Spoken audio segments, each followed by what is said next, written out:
Good afternoon and welcome both to our in-person audience and our virtual audience that is watching via live stream.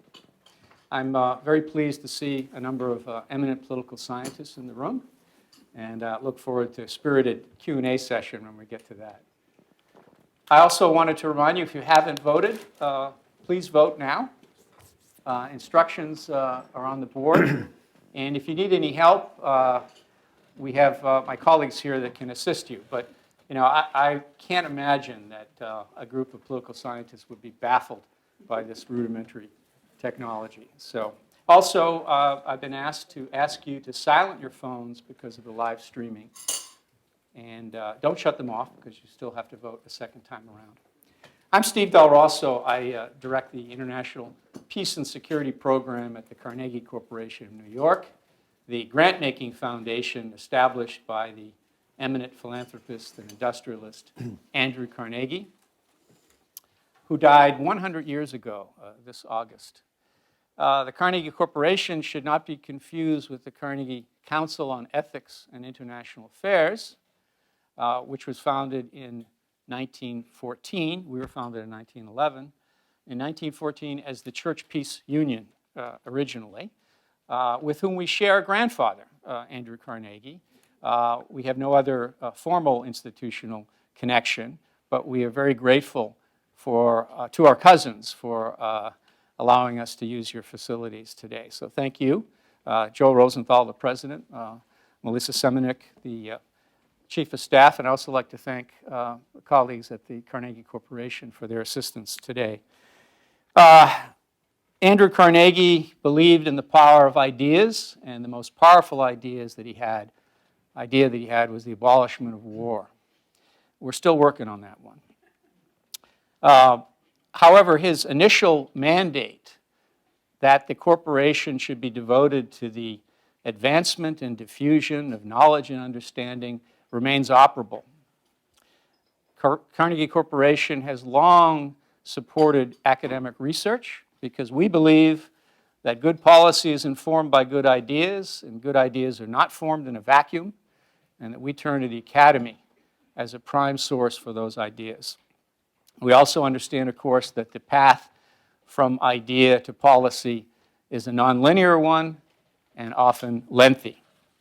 The late, great Harvard political scientist Stanley Hoffman once described American foundations as the dumbwaiters between the academic salons and the kitchens of power. Now, the term dumbwaiter may be open to some misinterpretation. I mean, who wants to be called a dumbwaiter? But it does capture the notion of a mechanism that moves objects from one area to another. Over the past decade, the corporation has supported a sub-program within the International Peace and Security Program on bridging the gap between the academic and policy worlds, and we have attempted to help move academic insights into the policy realm. With a few notable exceptions, we have not focused on the policy demand side of the equation. Many grant-making foundations, including mine, would argue that they're already bridging the gap. They're already engaging in the policy world. But in the International Peace and Security Program, we decided that it was warranted to focus more directly on a particular discipline in the academy that was quite relevant and resonant with the issues of programmatic interests and issues that we were concerned with, and that is political science and the subfield of international relations. We have a variety of efforts in this area to increase opportunities for scholars to translate their academic work into accessible, intelligible form, and to disseminate those ideas to a wider audience. We also are building and encouraging a cohort of scholars, particularly early career academics, who are interested in real-world problems. At the same time, a number of our grantees are trying to chip away at the disincentives, the structural disincentives within the academy working against policy relevance in hiring, tenure, and promotion decisions. You can find more on these efforts and others at our website, www.carnegie.org. Both of our debaters today represent the academic supply side of the gap, but both also hold contrasting views on the nature of the bridging challenge, which were recently highlighted in a pair of dueling articles in the Chronicle of Higher Education that some of you may have read. And it is on this point of contention that's reflected in the proposition of this debate that you'll be voting on. Now, you will vote once at the beginning, and then after the debate, you'll vote again, and we'll determine to what extent, if any, your views have changed. Now, let me introduce our debaters, both of whom I'm very pleased to say, represent projects and institutions that have been supported by Carnegie Corporation. So in many ways, this is a debate within the family. And we all know how those can sometimes go. And it's not even Thanksgiving. So first up, Michael C. Desch. Mike is the Packey D. Professor of Political Science at the University of Notre Dame, Director of the Notre Dame International Security Center, Specialist in International Relations, Foreign Policy, Nuclear Issues, Founding Director of the Scowcroft Institute of International Affairs, and the first holder of the Robert M. Gates Chair in Intelligence and National Security Decision-Making at the George Bush School of Government and Public Service at Texas A&M University's full bio, both our speakers' full bios can be found on the link at the Carnegie Council website, carnegiecouncil.org. He's had a number of other positions you can find on there. Mike has also dipped his toe, maybe even his ankle in the policy world, working in the Bureau of Intelligence and Research at the State Department, has been on the staff of a U.S. Senator, worked in the National Security and Foreign Affairs Division of the Congressional Research Service. He's the author of several books and numerous journal articles and op-ed pieces. He's been one of the stalwarts of our Bridging the Gap efforts. Most recently, and the inspiration for this debate today, is his new book. It's a culmination of multi-year research projects entitled Cult of the Irrelevant, The Waning Influence of Social Science on National Security. And it describes and traces the relationship between the Beltway and the Ivory Tower from World War I to present day, and the waxing and waning of the influence of scholars, particularly in the national security realm, and I might add, for better or worse. But you have to read the book to get the details on that. We were hoping to have some books available here, but in lieu of that, check out Amazon if you'd like to help Mike's salary. Our second speaker will be, by the way, Mike, of course, is representing the yes on the motion that we have up on the board. Representing the other side, the no on the motion, will be Henry Farrell. Henry Farrell is a professor of political science and international affairs at the Elliott School at George Washington University. His research interests are in the role of democracy in a complex world, the liberal international order, trust and cooperation, international affairs, e-commerce, institutional theory, and the European Union. Previously taught at the University of Toronto.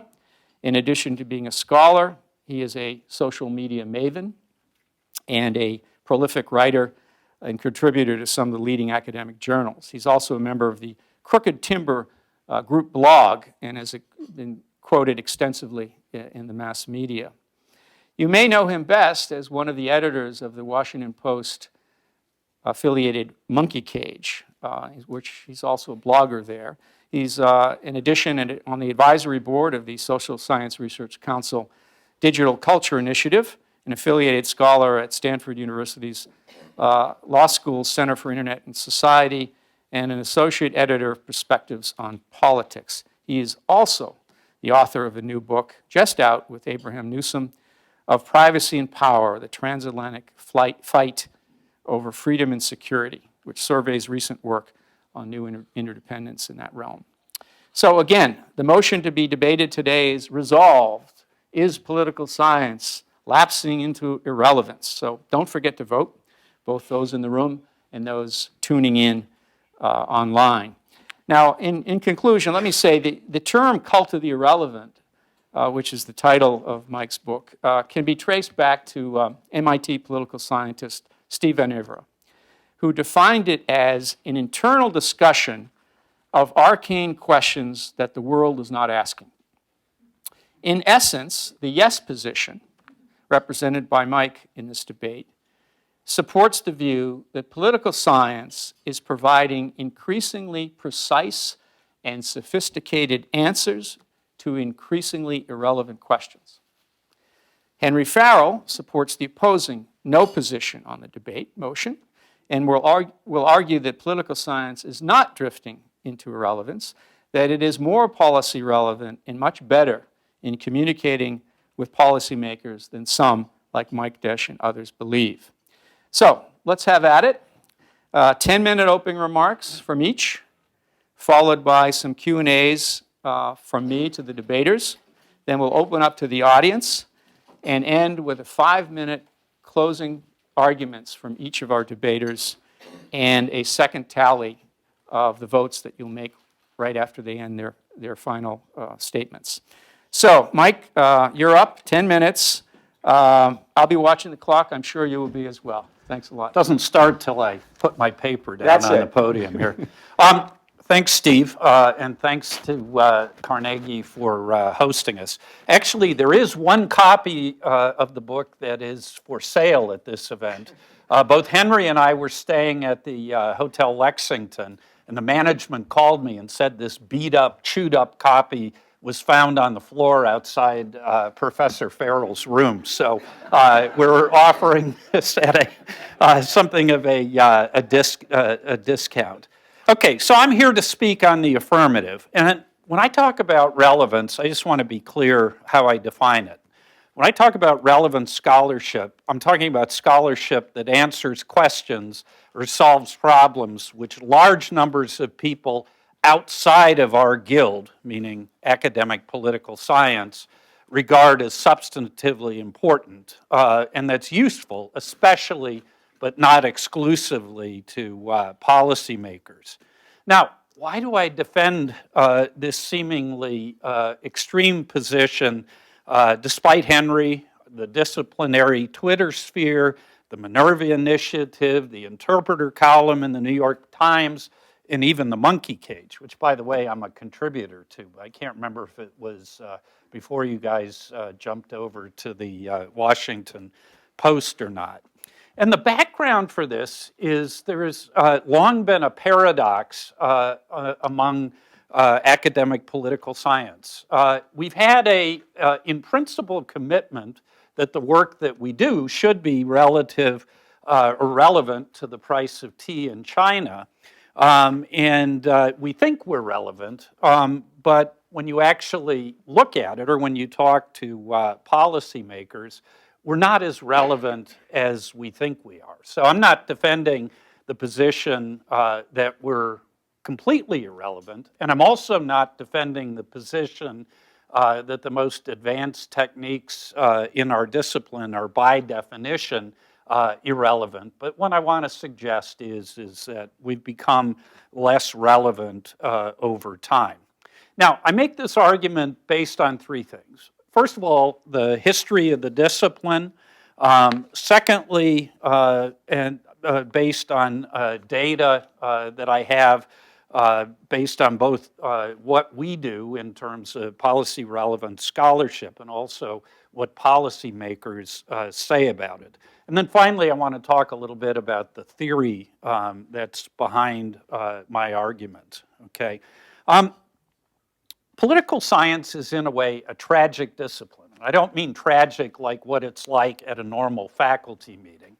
I mean tragic in the Greek sense, which is that the idea that disciplinary professionalization could go hand in hand with greater relevance basically goes back to the dawn of modern political science, and none other than Charles Merriam, the University of Chicago, the father of the new science of politics, and also somebody deeply committed to the progressive era agenda is a good example of that. So rigor and relevance for Merriam, for Harold Lasswell, and maybe for Henry and a lot of my contemporary political science colleagues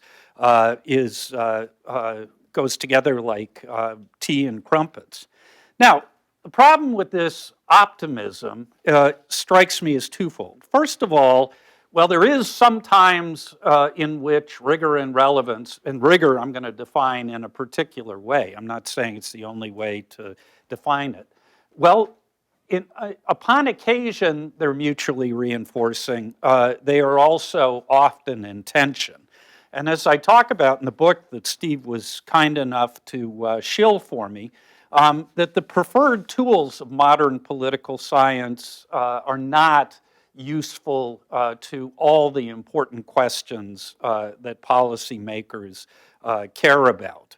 And in fact, when the tension becomes manifest, I argue that we often make the decision that rigor, narrowly defined, trumps relevance. Now, what's the evidence for that? Any of you who are in a political science department with a graduate PhD program will undoubtedly hear echoes in your department of what my department has done in recent years. We went 10 years ago from one required methods course to 5 required methods courses today. And so think about the impact that has on the graduate curriculum, particularly in terms of the trade-offs between other sorts of courses one might take. And also think about the signal that that sends to aspiring young political scientists. And indeed, policy relevance is often outsourced as sort of an afterthought. So you have the good work of Jim Goldgeier at AU, also supported by Steve and Carnegie, in the Bridging the Gap program that is doing the Lord's work, in my view, literally. But it's work that's being done by AU, not by the departments that are actually training the graduate students. Graduate students are the canaries in the coal mine. In the interest of time, I'm going to hold elucidation of what I see those canaries telling me for the Q&A. But the book that Steve was kind enough to mention is actually a study of 2 trajectories. They're like 2 ships in the night. The disciplinary development of political science on the one hand, and the development of the subfield of international security on the other hand. In the subtitle, we talk about the waxing and waning of the place of security studies in political science, and that's really the key to the story that I'm telling here. Now, there's been a lot of optimism recently, and I think Henry will well articulate this position that maybe this was the case in the past, maybe in the late 60s, early 70s, maybe even into the 1980s, the disengagement of political science from the policy world was more evident than maybe it is today. But let me talk about one key example that a lot of people would point to as an illustration of the optimistic position. And this is the Minerva Initiative, the initiative that Secretary of Defense Bob Gates announced in April of 2008 to mobilize the Academy for the global war on terrorism. And I think if you actually look carefully, and I have done that in the book, that what you see even in the Minerva Initiative is that for every step forward in terms of re-engaging the discipline in policy relevant work, you see at least a step, if not a step and a half backwards. And again, I'll go into more discussion of how the initial arrangement with the National Science Foundation for a big part of Minerva did not produce what Gates and his colleagues were looking for. And in fact, NSF has been replaced by the U.S. Institute of Peace, which I think speaks volumes in terms of what's going on. So let me talk just very quickly. If you could go, you've got the next slide up. I'm an empirical social scientist. I like numbers, Henry. So what does the data tell us about what we as political scientists are doing? And in fact, one of Henry's late colleagues, Lee Siegelman, conducted a very important exercise in the 100-year centennial edition of the American Political Science Review, the flagship journal of our discipline, tracking the number of articles or the percentage of articles that offered policy recommendations. And I've sort of graphed onto that. It's the on the left-hand side of the screen, both the declining willingness of our colleagues to use or to offer policy recommendations with a rise in the dominance of how political scientists do business with large N and formal analysis. And on the right hand is a related but somewhat different study doing the same thing for major IR journals. Now, I'm close to having run out of time, and I've only cleared my throat, but our moderator immoderately has made some insinuations about my prolixity. And so I'm looking at the last 3 seconds of my time, and so I'll just end with the setup for the theoretical argument that I would make. And it's a quote from former Harvard president Derek Bok, who presumably knows of what he's speaking. And he said, and I quote, "We cannot assume that academic scientists will divide their efforts appropriately between basic and applied research." And that sentiment, I think, captures quite precisely my view of why I'm taking the affirmative position. Thank you.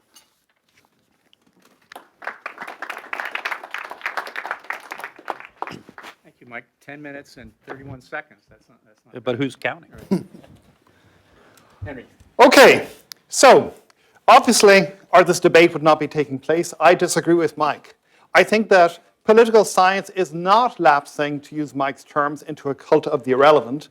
In fact, I think that political science has, over the last number of years, arguably become more relevant to policymakers, which is, I think, the measure that Mike is most interested in using, than it has been for a long, long time. This is in part thanks to initiatives such as Carnegie's Bridging the Gap. It's also thanks to the work of a wide variety of different political scientists, using different methodologies, coming from different perspectives, and getting engaged in the policy process in ways that they haven't done hitherto. And so, as Stephen mentioned, this began in a pair of dueling op-eds, one of them written by Mike, the other written by Jack Knight and I in the Chronicle of Higher Education, where we took issue with some of the things that Mike said. Our piece was admittedly somewhat snarky. I take full responsibility for all that snark. Jack had nothing to do with it. But I will say in extenuation and mitigation that the snark was guided by a real degree of frustration on my part, because this is a debate that has been happening for 20 years in more or less identical phrases, identical arguments, very often the same quotes being used again and again. I remember when I was back in grad school, Joe Lepgold making very, very similar arguments to Mike, and as you can see, that's a little bit further back in the past than I would like it to be. So this is something that's been happening, and the argument has been made for a long, long time, and the argument more or less is as Mike presented it, which is that we see political science having become lured by the sirens of quantitative methodology, formal modeling, to be less prosy about it, by statistics and by game theory, and lured away from policy relevance and relevance to the outside world into this arcane and incomprehensible set of internal debates. And this is why political science is irrelevant to policymakers today. Now, I think that this brings together, it merges together two very different questions, which I want to pull out and disentangle from each other. One is an internal disciplinary question and an internal disciplinary set of fights between qualitative and quantitative methodologies. And this is, so the kind of fight that really gets political scientists excited. So if we are, like everybody else, we are sort of obsessed with our internal gossip, who got which job, which department is going which way, who is the dominant force in the discipline. And this is, as I say, it's of enormous interest to political scientists. I'm not sure that it has nearly as much relevance to the outside world as the debate that we have been seeing over the last 20 years would suggest. And the second, I think, is the much more important debate that we ought to be thinking about, which is if you take political scientists, whether they be quantitative, qualitative, interpretive, sign language and dance, whatever methodologies they use, how can you make this into something that is going to be useful and relevant to broader debate, including debate with policymakers? And I think the second is the more important question. The first, as somebody who's worked at the coalface of this for a period of more than a decade, is something which is not nearly as important as people think that it is. So what I would say here is that, and maybe this helps to perhaps sort of correct and apologize for some of the snark of the piece, because I want to agree very, very strongly with something that Mike has said in a piece that he wrote with Paul Avey back in 2014 for the International Studies Quarterly, which is where I think he began to set out some of these arguments in public. So he has a lot of quantitative material, much of it making the case that he's just made, but also at the end of that, he has some extremely sound advice for how it is that political scientists ought to communicate better with policymakers. And this advice sort of more or less amounts to two things. First of all, use newspapers. Policymakers like newspapers. They find newspapers useful. They find the news media to be as useful a source of information based on Mike's research as they find work done in the classified space in the intelligence community. Second, be short and punchy and direct in what you're saying. Don't be beating around the bush. Don't be hemming and hawing. Instead, present what results you have in ways that are clear and communicable to people who don't have a direct social science training. Now, these are excellent pieces of advice. This is an excellent way to, to think about things. And what I find a little puzzling, I guess, is that this is the kind of advice which we and other people have been engaging with over the last several years. And so I guess I would like to see, and I was a little puzzled that there wasn't more discussion of this in Mike's book. I would like to see some acknowledgement or some direct confrontation of all of the ways in which political scientists have been adhering more or less to the kinds of dictums that Mike suggests. And the good news is that I believe that this is working. So, as Stephen mentioned at the beginning, I'm one of the editors at The Monkey Cage, which is a blog at the Washington Post. And we have more or less implemented pretty well exactly the kinds of things that Mike suggests. So first of all, we're a newspaper, or we're part of a newspaper. We have, which is a pretty wonderful deal, more or less carte blanche to publish good political science work for a broader audience under the auspices of the Washington Post, which is, of course, one of the major newspapers of record, and policymakers read us. Policymakers are influenced by us. Policymakers absorb what we have to say, not because we're political scientists, also, I should say, not because we are the monkey cage as such, but because we are publishing under the Washington Post rubric, and that indeed provides us with a cachet, with an ability to reach out to a policy audience that we would not otherwise have. And secondly, we make damn sure that the people who write for us do so in the kind of format that Mike suggests. So in other words, we ruthlessly expunge any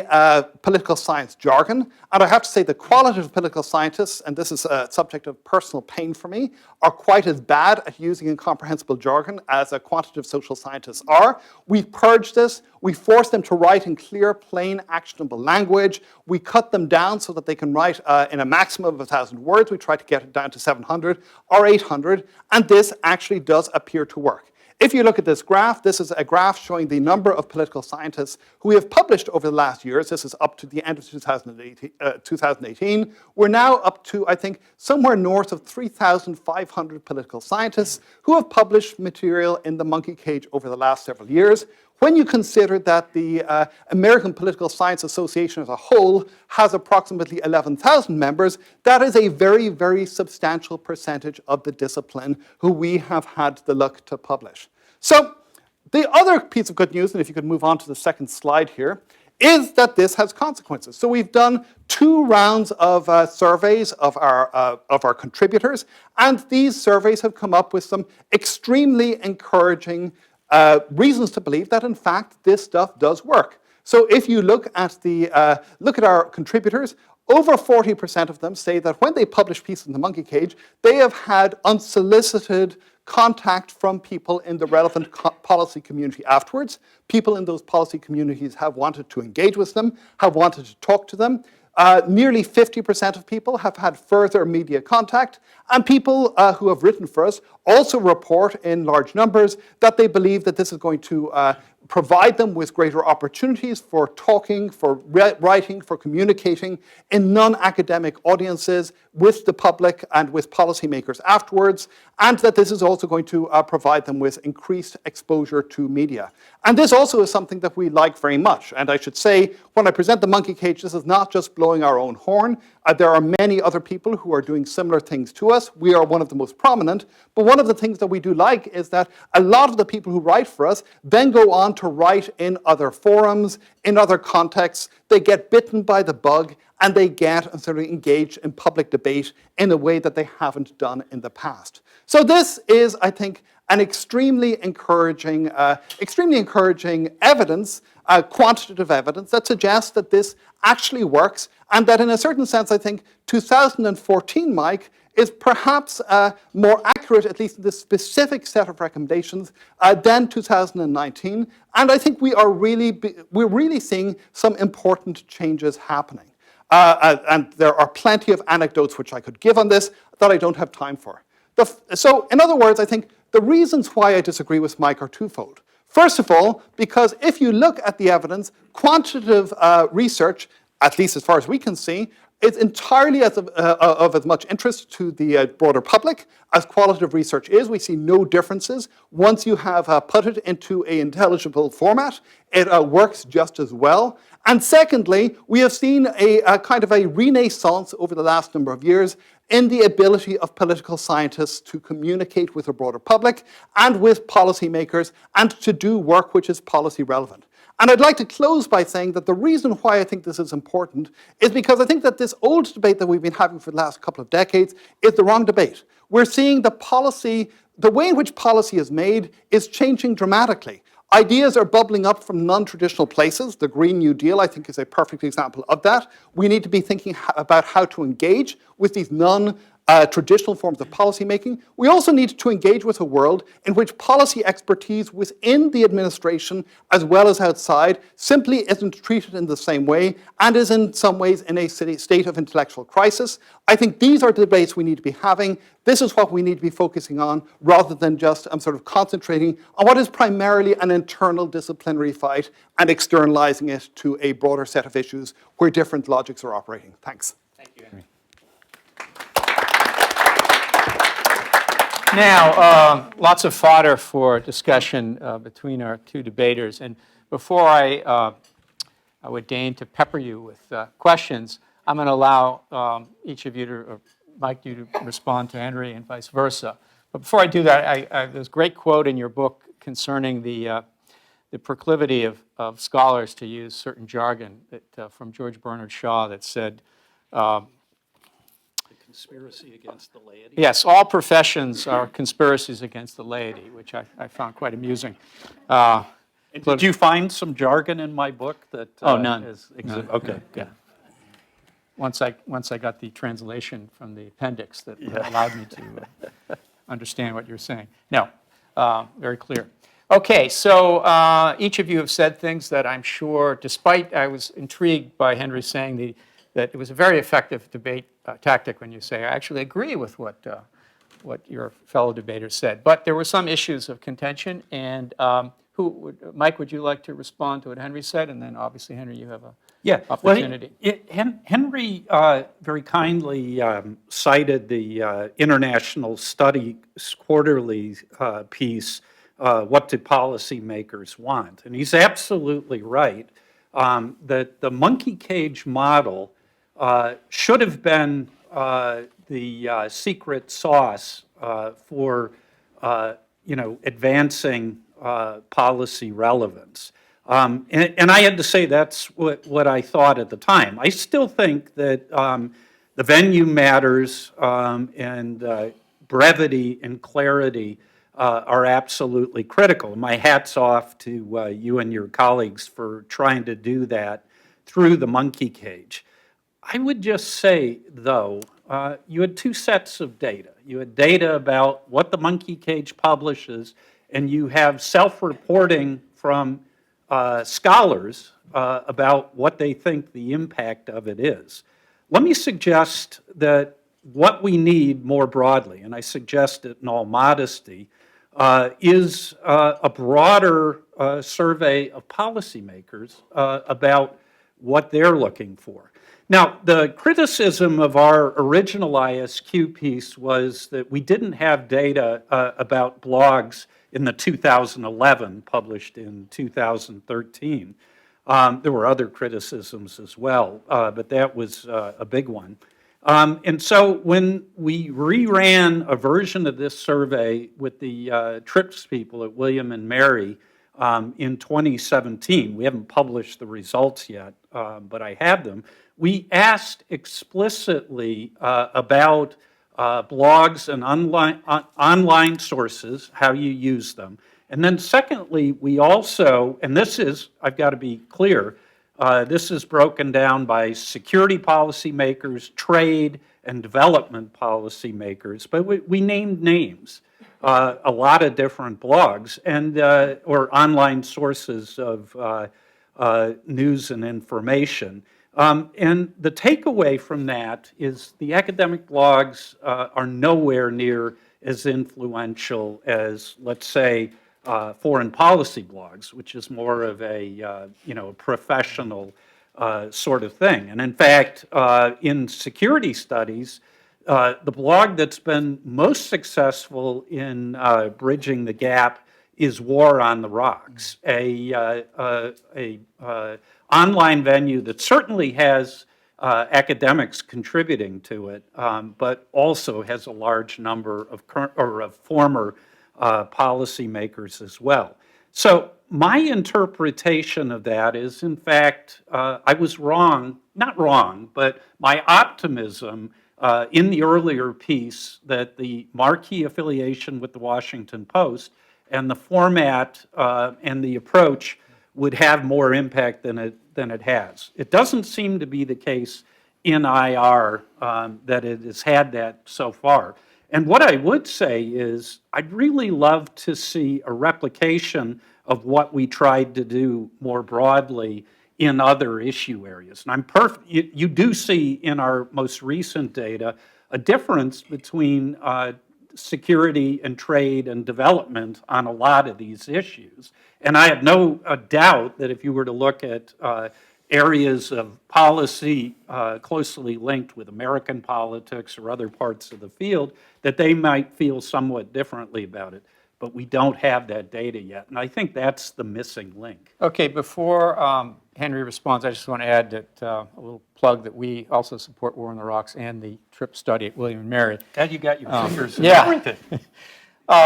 It seems to me one of the points of contention is how you each define policymakers.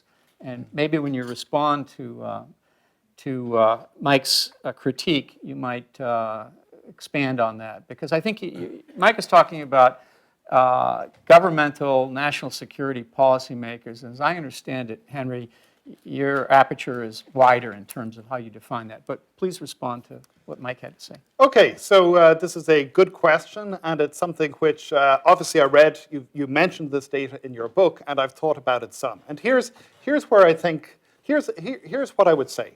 I would say that there are some cases where we know that the monkey cage is influential as the monkey cage. So there's a great story that Mike McFaul has where Mike McFaul, when he was on the National Security Council, used to be the person who Tom Donilon would go to saying, tell me what the social science says about X, and Mike would do his best. Obviously, he's a specialist in a particular area, but he would say, well, as best as I know, people say this, or this is the person you need to read, or whatever. And one day, apparently, Donilon comes into his office with a great big grin on his face and says, I don't need you anymore. I found this fantastic source called the monkey cage, which tells me all I need to know about what social scientists are opinionating about this, that, or the other thing. That, however, I think is probably relatively rare and relatively unusual. What I think is much, much more common is that we have people who are reading monkey cage material and not identifying it as monkey cage material or blog material at all. They read something, so say for example what happens, and we've heard this informally from people who are staffers in state, other places, they're trying to figure out some way that they can tell their boss 2 or 3 up the hierarchy what is going on in, say, place X in Africa, where this person, so he's a political appointee or she's a political appointee, and they don't know anything about it. And so what they do is they take a piece from the monkey cage and they send it up the line, but not as a piece from a blog. They send it as a piece from the Washington Post. And because it has the Washington Post imprimatur on it, the senior person takes this as being validated in a way that they would not take it if they thought about it as being a piece in a blog alone. So I think that there's very strong reason to believe that many of the people who are saying these things about blogs, so they're reading blogs a lot without actually knowing that they're blogs, because the old model of 10 or 15 years back, where blogs and the mainstream media were entirely separate from each other, that's gone. We're now in a world where people effectively, the major blogs that are left are primarily blogs that are affiliated or part of some much larger media organization, and people who are reading the blogs aren't identifying them as blogs. They're identifying this as part of the Washington Post. You can also see this in the way that, for example, people who publish for us, who write for us, identify themselves on their CVs. So very rarely do they say they have written for the monkey cage. Typically, they put this on their CV as being this article appearing in the Washington Post.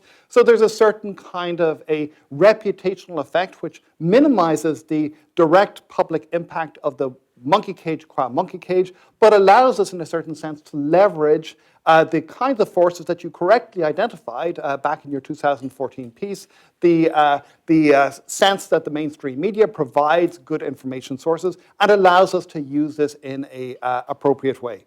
And I think that more generally, the ways in which conversation, and this maybe gets back to some of Stephen's argument, the ways in which we think as best as we can tell that our work is used is, a lot of it is sort of junior people trying to use this as sort of quick, straightforward ways to tell people 2 or 3 levels up the line what is happening. That is an important way into the policy process.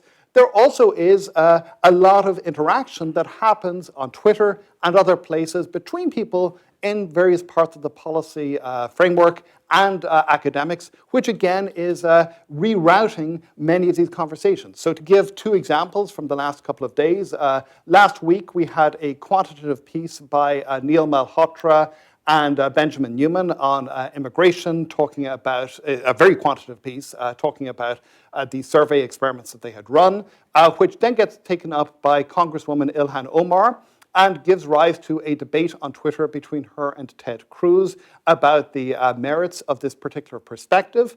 Last night, while I was prepping my talk, I was also sneaking occasional looks on Twitter. And so I see Jim Goldgeier, who you mentioned, gets involved in a conversation with Dick Haas, who is complaining about the way in which the Trump administration is misusing the financial architecture. And Jim says, well, you need to read this piece that Henry Farrell and Abe Newman have written. And so I get involved in a back and forth with Haas. And so you have these new forms of communication and entanglement between the policy people and the political science people. And here I think War on the Rocks is incredibly successful at that, and more or less for the reasons that you suggest. It is not pure political science, it is not pure policy, it is a format where people from the 2 different sides can come together and work out a medium of communication of their own. Thank you. I'm inventing a new rule that we have a 30-second response to the response, and then we'll move on to another question.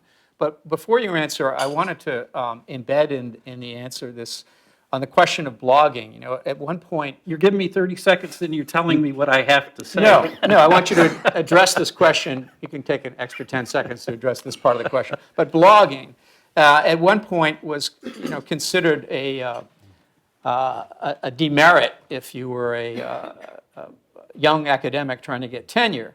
And I think a lot has changed in the last 20, 30 years. We all know anecdotes about people, without naming names, who were penalized for not spending time writing articles for peer-reviewed journals and doing this thing called blogging. Would you concede that that's changed and that at least it's not being held against them?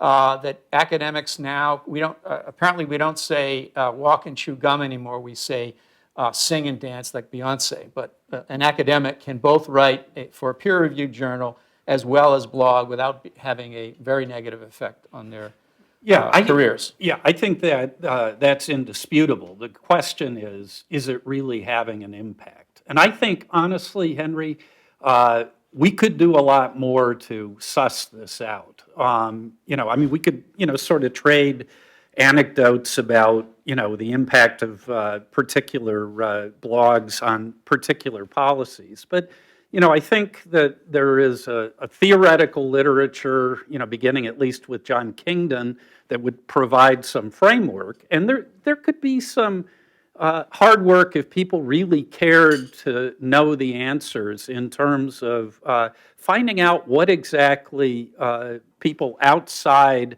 of the guild are looking for. Now, the question I had hoped that you would answer with Steve, now I'm going to put words in Henry's mouth, was one of the very interesting points, which I don't disagree with in your Chronicle of Higher Education piece, which is that and I thought what you were saying was that I was too narrowly focused just on influencing policymakers, and particularly in a democratic political system, but also a highly networked, advanced polity that, that the policy game could be played in a lot of other ways. And I'd like to hear, I'd like to suggest that, maybe you could talk a little bit more about that.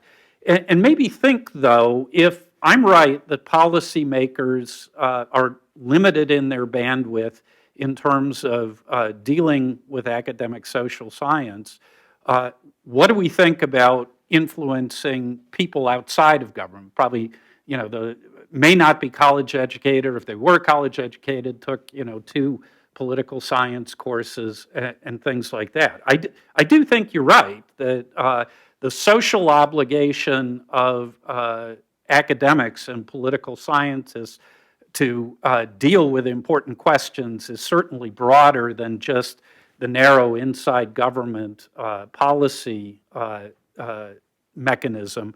But what are the challenges of doing that? And how would we know if we were having an impact? And Henry, when you answer that, perhaps you could also reference this paper you have in the making with Jack Knight from Duke that talks about John Dewey and reaching the public and the importance of the public. So I think that's the big challenge, because I think that the kinds of traditional forms of policy influence we're actually doing a pretty good job on. When it comes to creating conversation with the broader public, it's a much tougher to figure out how to do that. And I think this is the real challenge we face over the next decade to 15 years, especially in a world where traditional deference to forms of expertise and to the state are withering.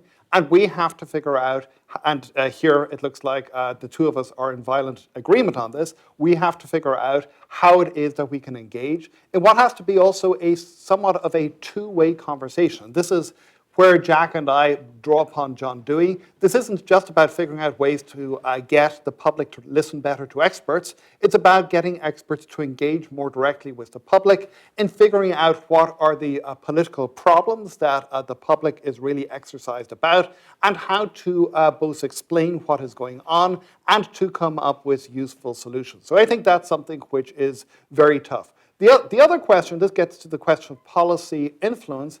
It's really difficult for a variety of reasons. This is something which I think affects the think tank world too, is trying to figure out what the hell the impact of various programs is. And one of the reasons why it's difficult is because policymakers are going to take up ideas that are congenial to them and their goals as already defined. So there is a much more difficult problem, which is of getting policy people or the public to eat their greens and telling them some stuff that is not necessarily what they want to hear.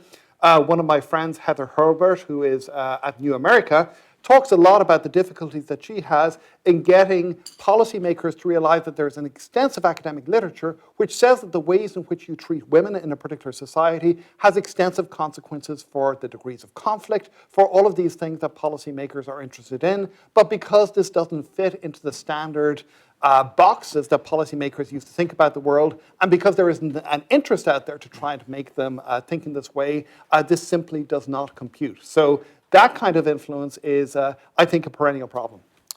So thank you for that back and forth. Before we open up to the audience, I want to squeeze in one of the 50 questions I have here for you. And by the way, the whole evaluative challenge is the bane of existence for those of us dumbwaiters in the foundation world. So we feel your pain. I'm going to address this directly to Mike, but I'd also love to hear, Henry, your response to this. Another stalwart of Bridging the Gap work is Bruce Jettleson at Duke. Bruce was also on the board of Carnegie Council. Bruce has described what he calls ritualized addenda, that scholars are sometimes feel obligated to slap on to an analytical piece. And in a number of occasions, they may be naive or infeasible, but they feel obligated to put this in there. And the question, first of all, for you, Mike, specifically, is it reasonable to assume that a scholar, particularly an early career academic who has been steeped in the arcane arts of political science, has not had experience with how sausage is made in Washington, is it reasonable to assume that they can, as you suggest, must have concrete policy recommendations in their scholarship when there's this asymmetry of real-time information with policymakers and often classified? So is this a bridge too far to expect of academics?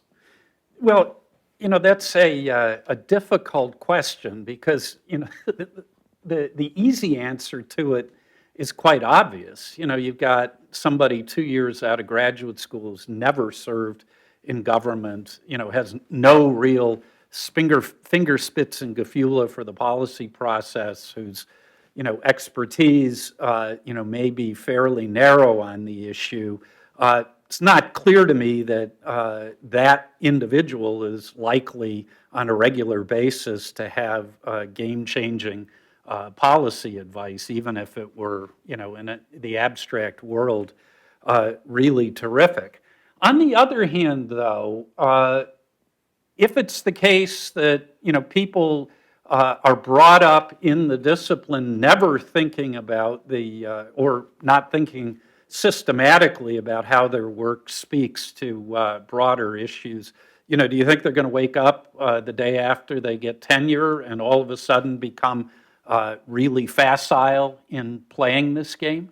That's point one. Point two is, I remember, I think it was in 2005, Bruce Russett at Yale, who had done a great deal of work on the democratic peace, probably one of the most influential political scientists engaging with that over the years. And he wrote a piece, I think it was in International Studies Review or one of the 10,000 journals ISA has, entitled Bushwhacking the Democratic Peace, making the very reasonable argument that the argument for going into Iraq or nation building in Afghanistan based on the democratic peace was not a reasonable extrapolation from how he understood the theory. And I said to myself, I think you're absolutely right, but where were you in 2002 when the debate about the Iraq war was being engaged? We looked hard to see if he had weighed in major media venues on that and didn't find any. And so you run the risk, it seems to me, of when you're not thinking systematically about what your work, says about likely policy issues, to be in the position of, 2005, carping after the fact. Now, would it have made any difference? Who knows? Well, we know what that letter of the New York Times written by. Not even a speed bump on the road to Baghdad. Yeah, You're I mean, absolutely right. I can't disagree with you, but it seems to me that if I'm not mistaken, you have made this declarative notion that concrete policy recommendations are the sine qua non of academic work. And I think you mentioned the Democratic. No, relevant work. Okay, okay. But you mentioned democratic peace literature, and as you well know, there weren't specific concrete recommendations coming out of that. And the same with Sam Huntington and Paul Kennedy. These were frames of how to think about issues. So maybe that's a point that I'm over-exaggerating in terms of your argument. So I'll concede that. Henry? Well, this is something that the monkey cage has a very clear policy on. We do not allow our people to make specific policy recommendations or to get engaged in specific policy debates. It could be that they say something which makes it clear implicitly, if they're commenting on a particular political action, that this is going to have all of these kinds of problematic consequences, but they don't make the final thing, this is what you should do, and this is what you should not do. And part of that is to preserve a kind of a firewall between what political scientists do as we understand it, which is to provide useful knowledge to the world, and what political actors do, which is to try and say, okay, given this knowledge of the world, here are the ways in which you ought to do things. There are many, many different ways in which you can split this baby up. Max Weber, of course, talks about this a lot. But our sense, I think, is very much along the lines of what Stephen has just said, which is that what we do is we provide frames. We try to simplify the world in ways that are useful and actionable for policymakers and for the broad public, but without at the same time saying, given this and given that the way the world is, you ought to do X or Y or Z, because there are a whole lot of questions of values that people are going to plausibly disagree on, in addition to the fact that, as has been mentioned, political scientists, most of them do not have any understanding of how the policy process actually works and don't have the ability to tell, well, this may sound very nice in the abstract, but in practical terms, this isn't going to work for this or that reason, or even if it would work, I have zero chance of getting it through the policy process. Here are 30-second response. Our brief interlude of violent agreement ends. But we don't. It's good because the second vote is coming up. Yeah, that's right. I don't know that we need to sort of hash it out, but I would suggest two things. One is the articulating the actual model of how you think what we do facilitates the policy process would be useful. I mean, I try to do some of that in the book in terms of dealing with the trickle-down model versus an alternative model there. But I think, and again, this goes back to Kingdon, and this is really at the heart of Steve Krasner's ruminations on this issue as well. And I think everybody would agree that they're pretty underspecified. I would just say, though, on the value-free social science piece, and you mentioned Weber, now you put the quarter in my jukebox.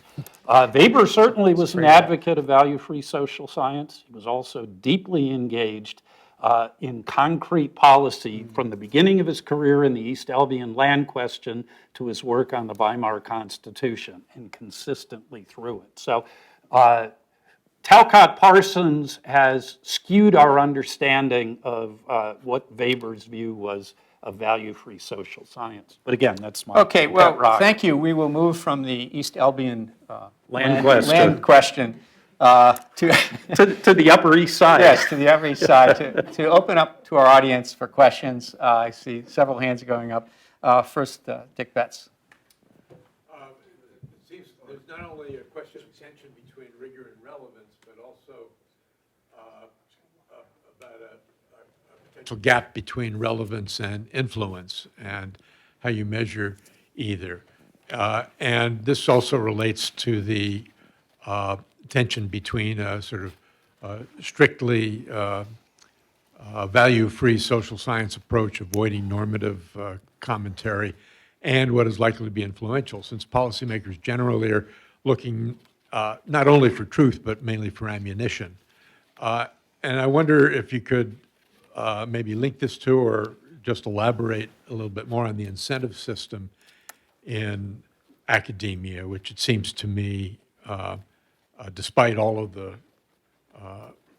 ways in which policy relevant work can be done, is not friendly to it. For example, the question of whether lack of experience is an inhibition.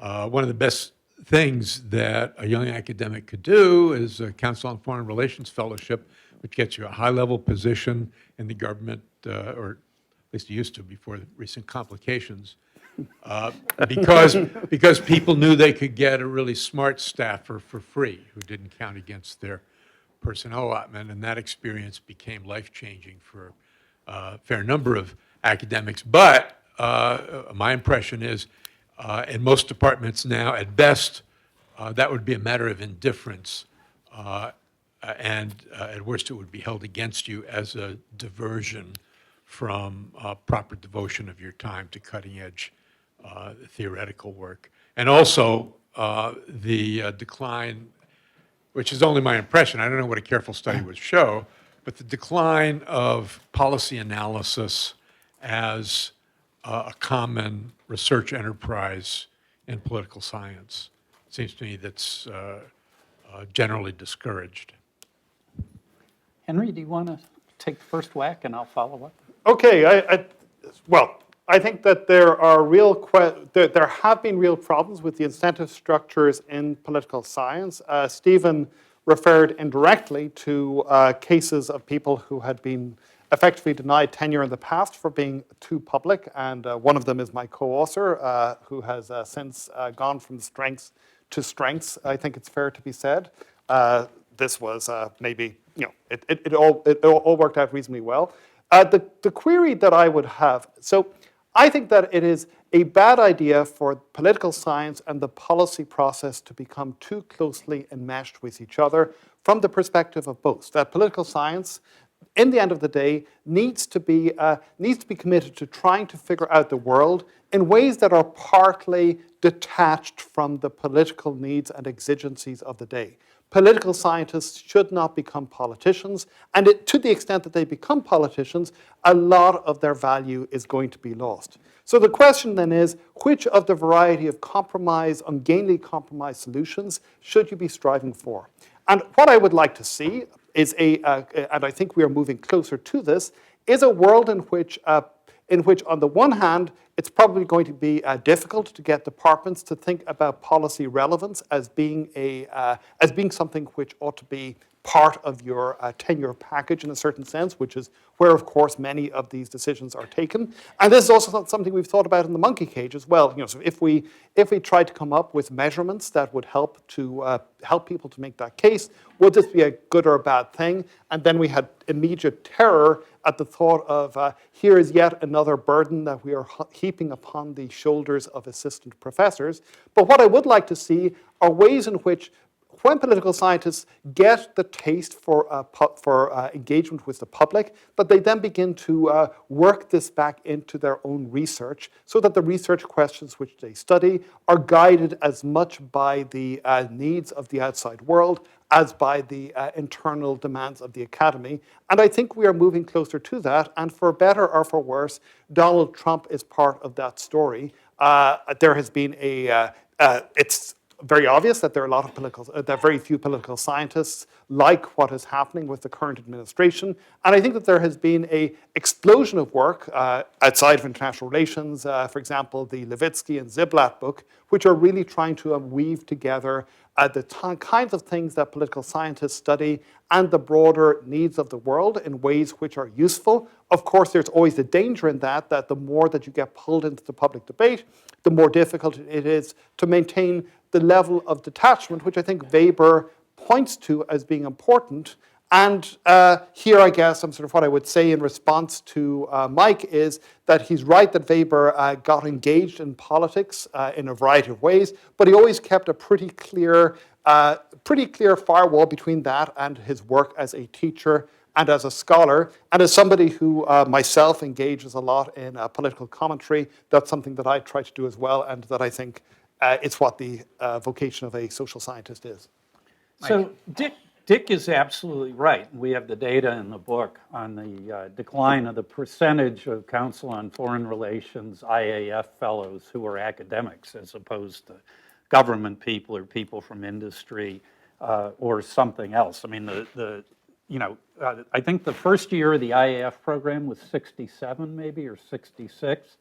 And through, I think the last year we have data, 2015, it goes from about 100% to basically an average now of 30%, with some years when it's zero. Now, exactly what's going on has been the subject of some debate. So, as you know, the council thought, well, maybe the problem is that the IAF template was primarily aimed at people who were assistant professors, and that's a hard period for people to get off the ranch even for a year. So, the council started tweaking that and, making available essentially an IAF to people, more senior people in their career. How much impact that's having, I'm not sure at this point, and why exactly, people are less and less inclined to do IAFs. I have my suspicions about that. But let me tell you a story. A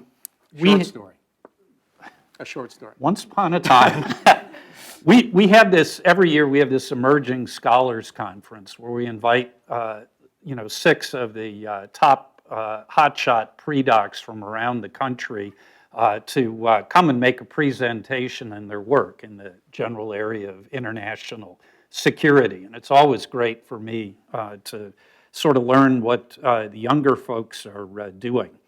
In particular, we had a presentation from this guy, Mark Ginsburg, who's at Stanford, on the strategy of foreign military aid.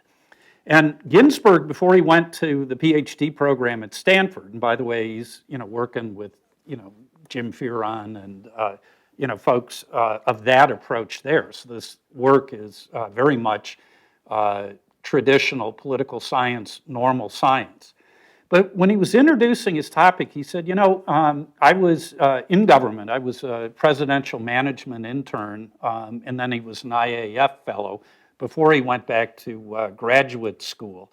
And he said, in the scholarly literature on this topic, nobody had ever thought about the strategy of counterbalancing in giving military aid. So, you think about it, the obvious case was we're giving all this military aid to Israel, but for political reasons, we also need to give it to Egypt and Jordan. And in fact, that's pretty common. If we give military aid to Pakistan, we're also going to give it to India. So his point was that he would have never thought about this alternative explanation if he'd exclusively looked at the scholarly literature on the question. I think that there are actually a lot of instances where that's the case. And I want to be clear, I'm not arguing that in Mike Desch's ideal world, we all become fleet professors, where we're all basically like Henry Kissinger, on the shuttle between Cambridge and Washington.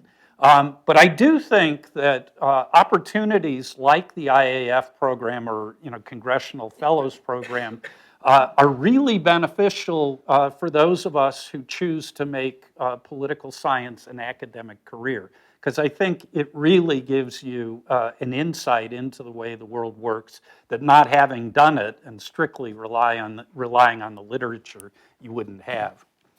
Thank you. I'll make another shameless plug that Him too? Carnegie Corporation, in fact, supports that specialized IAF for tenured political scientists and other tenured scholars who may not have had any experience, who did not have any experience in the foundation, in the And what do the policy metrics world. say? We've just started it. Oh, And, okay. First crew is just standing up, and we are considering a renewal for that project. I also want to add that the issues that Dick Betts is talking about, strangely enough, are also affecting schools of international affairs, where one would think by definition policy engagement would be an important criterion for tenure, hiring, and promotion. And even there's a struggle. So it's a broad challenge. By the way, I forgot to mention, whoever asked a question, if you could identify yourself, would be helpful. Next is Lawrence Mead, and gentleman here. Thanks very much. I have a fundamentalist view of this question. I think to have policy influence, you really have to make a distinctive argument that has somehow not been made, that's important, some reality that is neglected. Mike just said there can be something in the literature that's utterly unanticipated. There can be something never discussed, never written about. And my experience is if you do that, it is simultaneously a scientific finding and a policy finding. And if you do it, the world comes looking for you. You don't have any problem having entry to government. They call you up. They're looking for you. And you get called to congressional hearings almost immediately because you're filling a hole that no one else has filled. So that makes me think that both of our speakers are, in a way, paying too much attention to, or the wrong kind of attention to, the academic problems of political science. I think what Henry is saying pays insufficient attention to the what I call the scholastic problem within political science, the focus on method, on narrow subjects, on over-specialization, so on. That does, in fact, make it hard for the junior scholars to see any big reality. They can't do that. They're tied down to the literature by the canons of that kind of research. They can't see anything new at all. When I talk to our graduate students at NYU who are all like this, and I raise big issues that they've never thought of, they're speechless. They don't have any way to respond because they're tied down to these very scholastic questions. So I think you're paying insufficient attention to the academic problem within political science. On the other hand, Mike, you might say, is paying too much attention because you haven't said anything about the other big side of IR thinking, which is Washington, the think tanks, the congressional staffs, all the academic, quasi-academic positions that exist outside academia, where the same constraints are not present. That would seem to me to make, in a sense, make the academic problem altogether minor, because there's no way to stop the people at the think tanks. See, they don't have to publish in the journals. That's exactly why they're different. They have a much better chance to see the big reality that somebody else is missing. So I say to both of you, how do you provide the opportunity for a fresh insight to find its audience? And if you do that, then what I find is you don't have any competition. You make that argument and nobody else makes it, not for decades afterwards, because there's some deep resistance to making it. And if you're able to make it, government comes to you. So how do we promote that? Who wants to go first? Henry? Well, all I can say to you is what I say to my grad students, which is you've got to read really widely. Don't just read political science. Don't just read international relations. Read sociology, read history, read everything. And if you look at the work that people have done on creativity, where creativity by and large comes from is from people who are able to bridge between very different ways of thinking. And so if you're stuck just reading what your advisors have done and what your peers are doing in the same small, narrow area, you're never going to be able to break out. Now, I think that's not just a problem about the relationship between the academy and policy. That's a problem about relationships within the academy itself, the ways in which we don't have nearly as much cross-fertilization happening as we ought to. And this is something which I see at the moment in the areas that I look at. There's a very, very interesting convergence happening between political scientists and the history of international finance, where I think people are suddenly beginning to discover each other, discover ideas, discover new data, and discover new ways of thinking about the world. But doing this is hard. So if I could just make two sort of unrelated responses to that.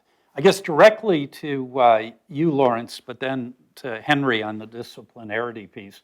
I think you're absolutely right. I think there's a larger problem with our marketplace of ideas. I think it's broke.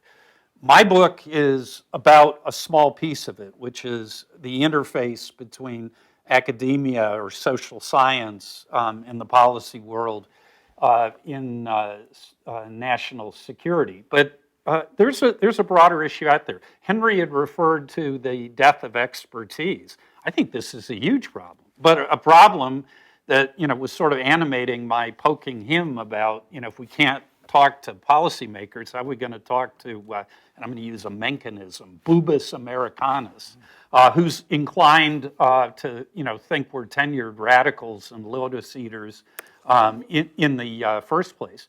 You're also right that the ecology of knowledge production for policymakers has changed very dramatically. There's now a permanent both not-for-profit and for-profit infrastructure supporting government that they don't need to go to academia for a lot of stuff. And the back and forth between academia and those institutions that you saw maybe in the 50s and the 60s is sort of a thing of the past. So it's a subset of a bigger problem. I'm just trying to say something about something I know a little bit about in this. The disciplinarity issue, I agree with you completely, but in agreeing with you, I'm sort of wondering why you aren't more sympathetic to my critique of disciplinary dynamics. We're going to have a workshop sponsored by Carnegie, like everything I do, on Monday and Tuesday in Washington. We're going to talk about the challenges from both the academic side and from the government and the philanthropic side in fostering work, interdisciplinary work, which everybody agrees is the future for a lot of big issues. But for example, at Notre Dame, we had, we hopped on the neuroscience bandwagon appropriately. It seemed like a very important thing to be working on. It's also, or at least in our original vision, sought to be interdisciplinary between the College of Arts and Letters, psychology, and biology. My sense is that it was much harder to do and has had much less success for reasons largely having to do with incommensurable disciplinary cultures. And I think you could tell that story about a lot of other disciplinary or multidisciplinary ventures. It's just hard to break down the silos, and I think the same problem you have within the silos is also what makes interdisciplinarity an uphill struggle. Sir.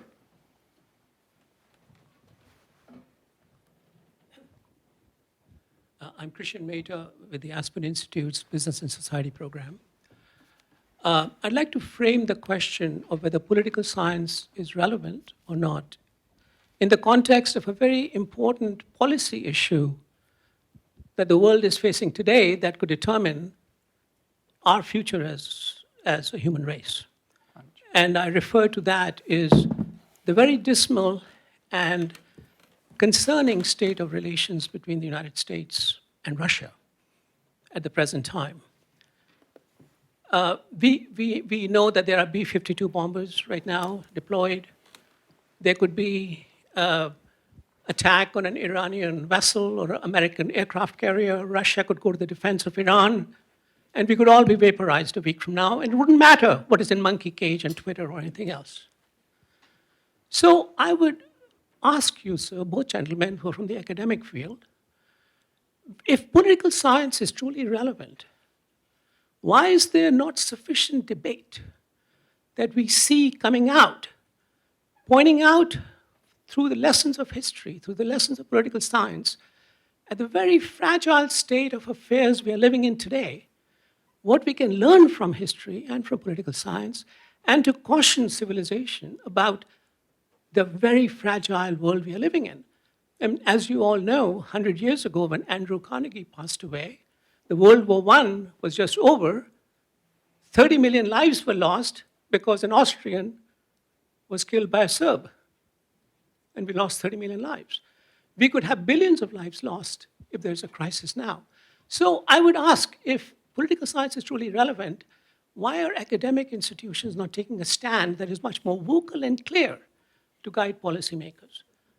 Why, in addition, as you know, media is taking a very one-sided stance on this issue. Think tanks are generally silent or, again, one-sided.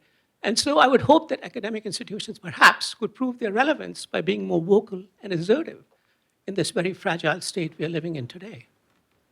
Well, on the particular issue you're talking about, you're sort of preaching to the choir, in my view. I mean, you know, not only myself and my colleagues at Notre Dame, but you know, there is a larger group of like-minded people in academic international security studies who are concerned about many of the developments in recent American national security policy, including you know, the possibility of a conflict with Iran. And I think to the extent that we've been able to opine on these issues, we've definitely tried to do it. Now, the question is, what do our colleagues who are not IR people and engagés think of our efforts? Steve had referred to a letter that John Mearsheimer and Steve Walt had drafted in the summer of 2002 in the run-up to the Iraq War, where I think 34 or 38 of us had said we didn't think that this was a good idea. It wasn't in America's national interest. The interesting thing was, first of all, they reached out to a lot more than 38 people to sign the letter, and a lot of people didn't sign the letter for, you know, probably a variety of reasons. But secondly, we also took a lot of, you know, guff by way of sort of laughing up the sleeve, you know, unfortunate comparisons with Don Quixote and Sancho Panza tilting at windmills, which I thought was sort of telling in terms of you know, the attitude of the modal political scientist. You know, what was the matter with this? I think if what was the matter with it was that it was a waste of time, they were probably right, because as I said before, this effort was not even a speed bump on the road to Baghdad.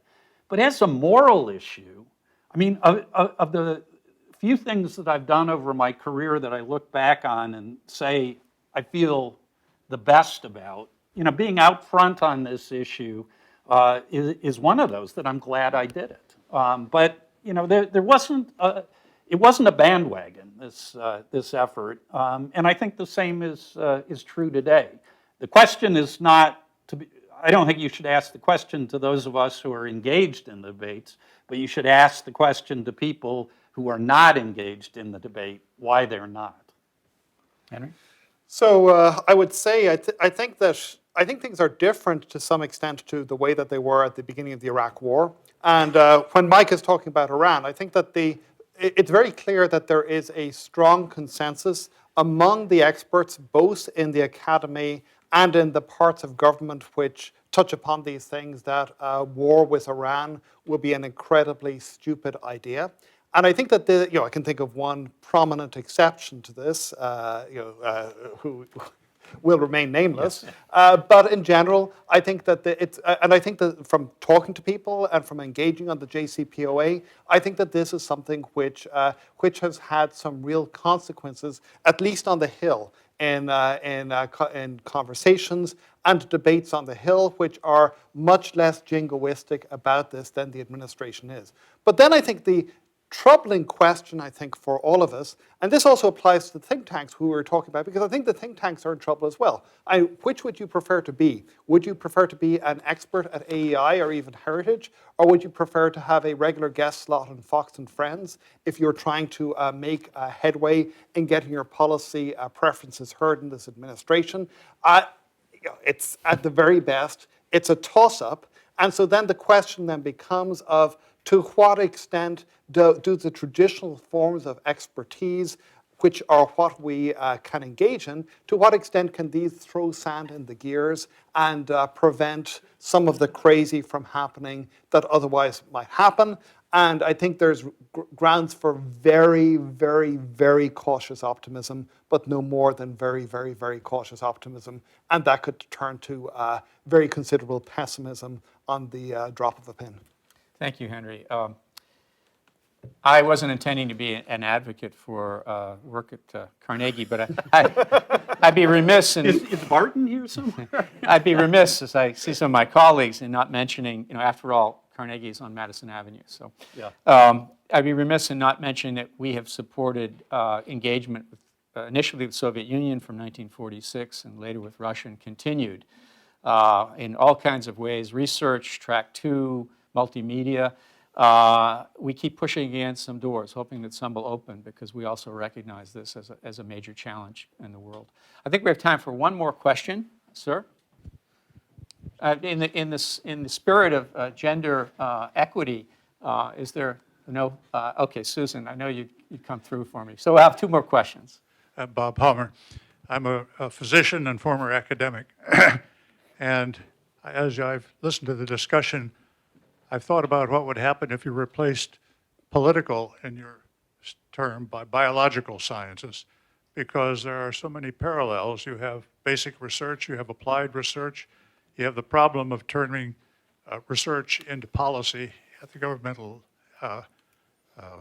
level. And I wonder whether there's an opportunity for the parallel to shed any light on the question you're asking. Actually, at this thing we're doing in DC, one of the speakers is an old friend of mine who's a research physician at the Medical College of the University of Wisconsin, who will be addressing exactly that question. And I think, if I'm divining what your take on it is, will speak chapter and verse about his own career and the challenges of dealing with applied research in a university environment where a lot of his career was decided on by people in the disciplines, particularly biology. I should add, I think Steve Everett is going to be there as well. Yes, he will. He has long discussed, this is the MIT political science scientist, how social science should emulate the natural sciences and being problem-focused and interdisciplinary by nature to solve a problem. Not break out of the disciplinary disciplines, the disciplinary silos that social science seems to be stuck in, and has used that as a model, and in fact proposed interdisciplinary departments. Now, how feasible that will be in the near term is another question, but it's an interesting idea. Henry, any comment on that? And then I think we'll have one more question.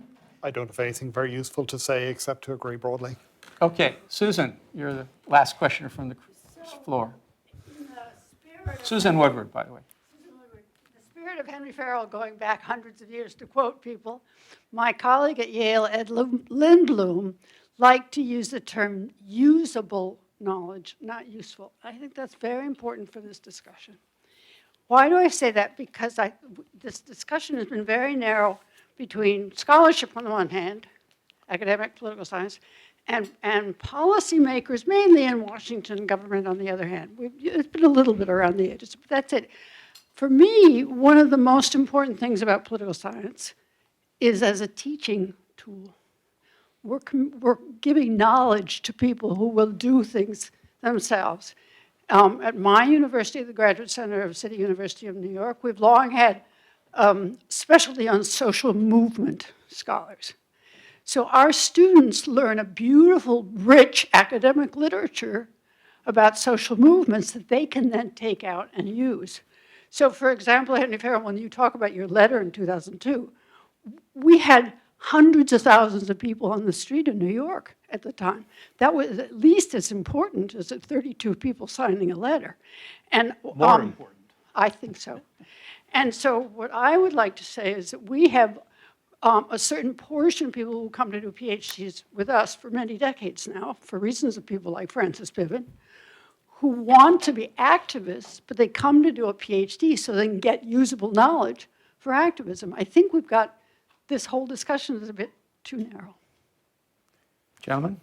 I will agree wholeheartedly, and I think Lindblom's work on democracy gives us some very, very valuable tools for starting to think about how to do this well and properly. And I think that this is something that we really need to recover, is understanding how, quote, the intelligence of democracy, unquote, works, and how it's beginning to work in different ways. And so I think one of the interesting challenges that we have, for example, when we're thinking about policy is we're not just talking to traditional policy experts. If we want to return to the question of the Green New Deal, this is not being driven by the usual policy think tanks. There are some people like Sean McElwee, who's in a very tiny think tank called Data for Progress, which is very connected to the movement.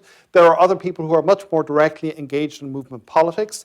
And there are academics like Jessica Green and Bentley Allen who are trying to figure out on the fly new ways of creating interfaces between political science and movements in a world where popular understanding and popular political movements are becoming a crucial form of policy change. So my assigned role is the skunk at the Relevance garden party. And apropos your comment about teaching, and it pains me to say this, but in both of our policymaker surveys, when we asked policymakers what they thought were the most useful roles for academics, training the next generation of policymakers was relatively low down on their agenda. And in fact, we asked another question, which basically was along the lines of, where do you get the storehouse of knowledge that you use most often day to day? You have a 100% pie chart. The amount that they said that they got from formal academic training was on the order of about 30%. And the single largest chunk of useful knowledge came from a combination of on-the-job training and on-the-job experience. This is a huge sort of wake-up call for us because I would have thought, again, before we had the survey results, that this would be the one area that everybody could agree that we in the academy would have the most impact through. And the fact that policymakers don't see that should really start some soul searching, in my humble opinion. Sure. Dick asked the question at the beginning, stating the difference between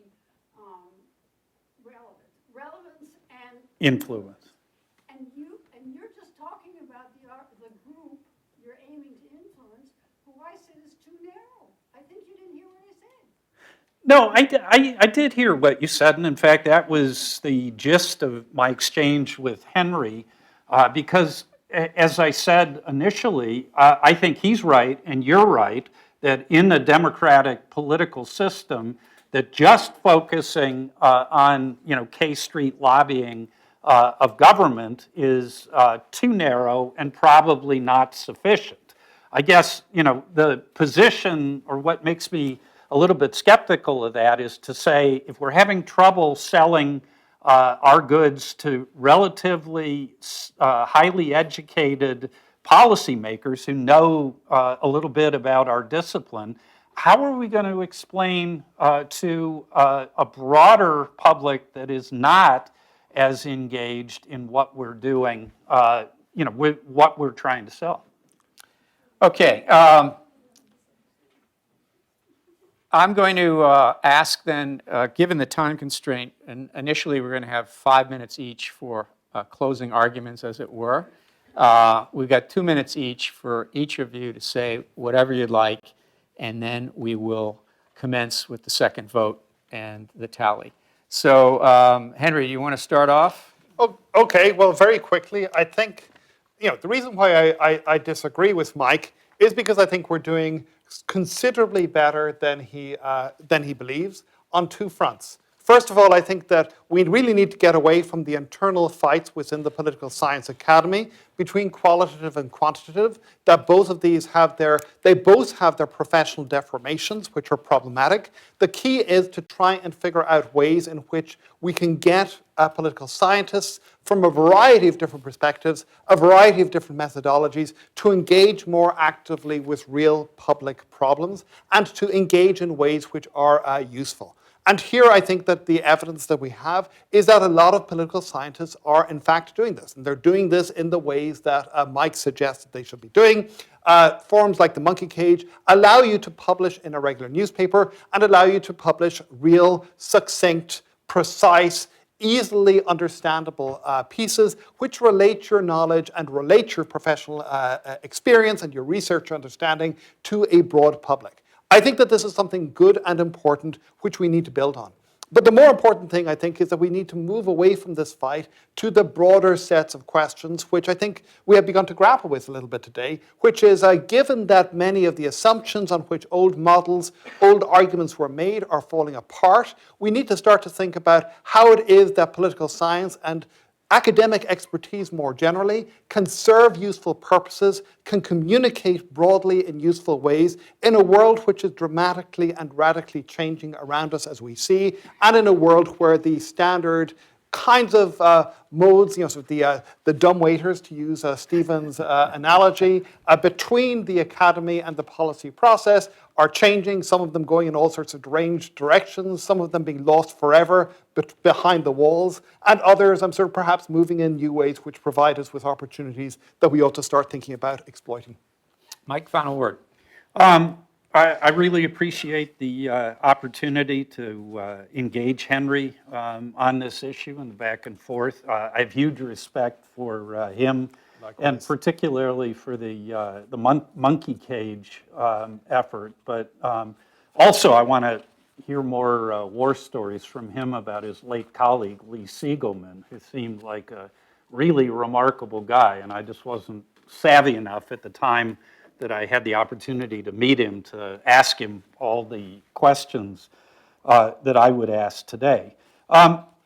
The point of consensus is, and this shouldn't be minimized, is we all agree that we should have broader impact for the work that we're doing, and I'm glad that Henry feels this way. I think a lot of scholars, to an extent, a lot of our colleagues also feel this way, and that's progress, I think. Where we disagree is exactly how much impact we're really having. And there is a long tradition of political scientists, pretty well documented, overestimating the influence that they have. And it seems to me the check on that is for us to, in terms of thinking about how we're doing what we're doing, to consciously speak to broader audiences and ask those audiences what it is they're looking for from us. And so the surveys that we've done of policymakers are animated by the desire to say, you guys are the consumers, or you guys and gals are the consumers. What do you like about what we're doing? What don't you like about what we're doing? And I think there's a lot more room for doing it. The original piece that we did and the follow-up by no means exhausts the area that political science could potentially have an impact, but I just don't think we have a good enough sense from the people we're trying to reach of whether we're reaching them. And it's, not that the anecdotes are not dispositive in a way, but we're political scientists. We know how to poll people. It's hard, particularly polling policymakers, but you can do it. I've done it twice now. So I think that's very, very important. The last thing is the political science in the public sphere and how we talk in a world in which confidence in the old marketplace of ideas notion of knowledge in a democracy seems to be eroding. I don't think we have really made much progress in figuring out why that happened and where we're going. Now, there's good work on some of these things, but I think there's a lot more work that needs to be done that we could be doing but aren't. Thank you. The debate has formally ended. And I urge all of you in the room and those tuning in online to please vote now. On ships at sea? Yes. We have 5 minutes to go for my colleagues to tally the votes. And while we're doing that, the competition has ended, gentlemen. But we're going to vamp for a few minutes before the tally is made and can be announced. And I'm going to pose a question that's not part of the debate itself, but it's relevant to it. And that is, we've been talking about bridging the gap. It's a challenge that Carnegie Corporation has been working on for a long time. I'd like to hear from each of you what you think are the particular challenges for bridging the gap in the Trump era. There have always been challenges. Both what are the particular challenges now and what needs to be done that hadn't been done before to try to address those challenges. Who wants to start? That's an enormous question. I think one of the key questions that I have is how do you preserve as best as you can in the hope that things are going to get better, the institutions and the reservoirs of knowledge that you need to make things work. Because you look at what's happening in the government, you look at the fleeing of employees from departments who are, who carry a lot of specialized technical knowledge. You look at the difficulties that you see on the conservative side of the spectrum, with I think, so for a lot of people in think tanks not sure what their jobs are anymore. And so one question is to try and preserve this, so in the hope that, one strategy is to try and preserve this in the hope that things are going to get better. The second is to try and figure out, okay, if things aren't going to get better, what are the ways in which you can still help to try and bring knowledge into the process, even if the means are going to be radically different, and trying to figure out how to, which bets to place on which side of that particular balance, I think is a huge, huge challenge that I'm happier that you have to face than I do. Thank you. So I agree with Henry, on the monasteries in the Dark Age challenge for our discipline, or our guild, not just our discipline. I think that's a big issue. I think another issue we ought to think about, though, and this, my key assumption here is the current administration is a symptom rather than a cause of most of what I see as gone wrong with American politics. And if that's right, then the challenge is for us to figure out, in a hyper-polarized environment where almost all of us are anti-Trumpers or never-Trumpers, are we going to be in a position where we're not going to be able to recognize, the one or two times where the blind pig finds an acorn at night in the barnyard, where the administration does something right, or where the problems that our country faces are not caused by the Trump administration, but caused by other deep-seated problems that we don't fully understand yet. And I think we are being provoked and challenged, and to respond indignantly is understandable, but I hope we can also maintain at least some of our distance.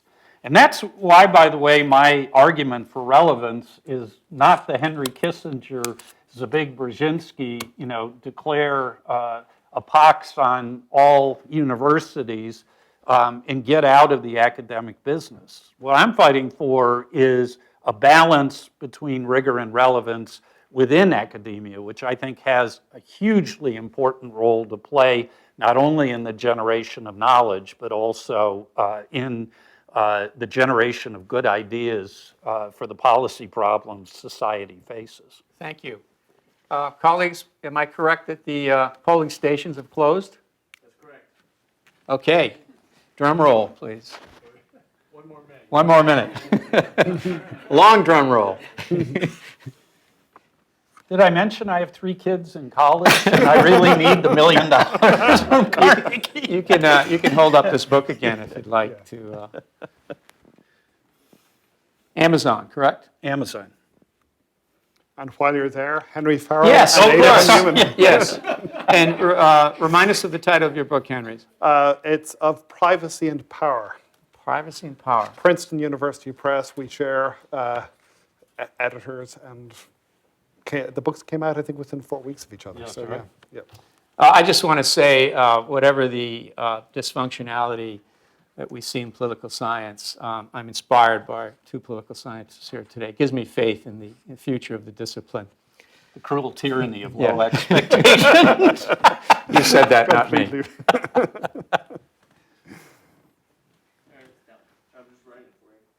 Thank you. I thought you'd have Price Waterhouse doing this. Too expensive for us. Yeah. Okay. So it's La La Land.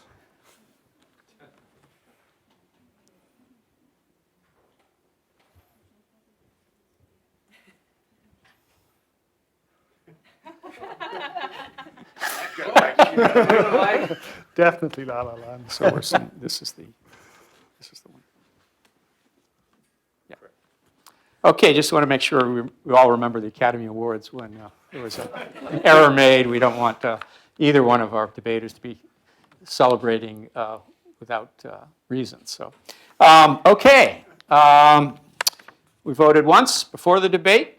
We voted twice after the debate, and the debate winner will be judged on the percentage change in the vote from the first round to the second. So, on the motion, is political science lapsing into irrelevance? On the first vote, 43% of our respondents said yes, it is lapsing into irrelevance.